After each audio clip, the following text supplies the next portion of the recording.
Benvidos a Fora de Campo! Eu son Quimera e hoxe vou vos falar de como se emprega a cor no cine. Non só sirve para colorear as escenas, tamén aporta un nivel simbólico ás historias. É unha ferramenta moi subxectiva, aínda que algunhas cores sí que teñen efectos reais no noso corpo, así que o que significa unha cor para unha persoa non ten que significar o mesmo para outra. Por sorte, temos unhas amplas guías para poder determinar os significados máis usuais desenvolvidos pola escola de Bauhaus e posteriormente pola socióloga e psicóloga alemana Eva Heller, no seu libro A psicoloxía da cor. A principal forma de organización das cores é separala en cores frías e cálidas, a cal xera un significado propiamente dito. Vexamos un círculo ou roda cromática para entendelo mellor.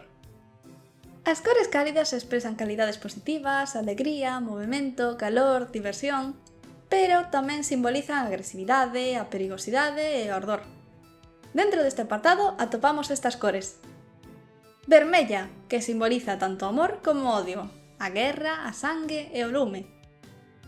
Laranxa, é a cor da diversión, do sabor, do exótico e da comodidade.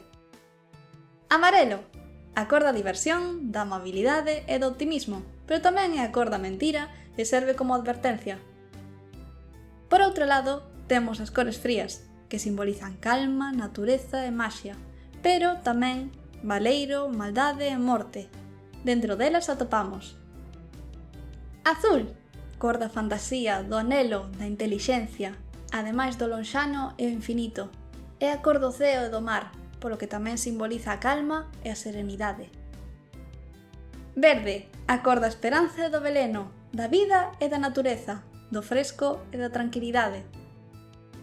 Violeta, esta é a cor menos atopada na natureza, é máis difícil de conseguir, polo que os seus significados principais ríxense por isto. É a cor do poder, da religión, do esotérico e da maxia.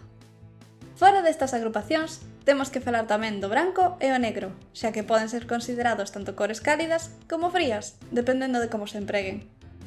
O branco é a cor da inocencia, do ben e dos espíritos, ademais do baleiro e do lixeiro. O negro, pola contra, simboliza a violencia, a morte, a negación e o duro, pero tamén é a cor da elegancia. E como non hai brancos en negros, tamén existe o gris, que simboliza o aburrimento, o inhumano, a vellez, o barato e a pobreza. Coñecíades estes significados? Existen moitos máis que se lle poden atribuir a cada un, sobre todo se os misturamos entre eles.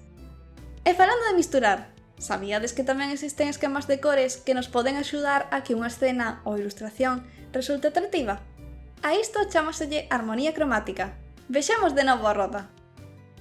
O primeiro do que temos que falar é dun esquema monocromático, onde só se emprega unha mesma cor con diferentes variacións de tonalidade, para que non sexa todo igual e se entenda mellor o que ocorre na escena. Despois están as cores análogas. Aquí empréganse tres cores que están xuntas na roda cromática.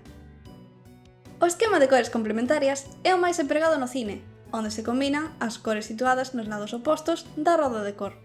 É un esquema moi potente visualmente, que se pode calmar se se escolle unha cor análoga a unha das outras cores, formando os complementarios divididos.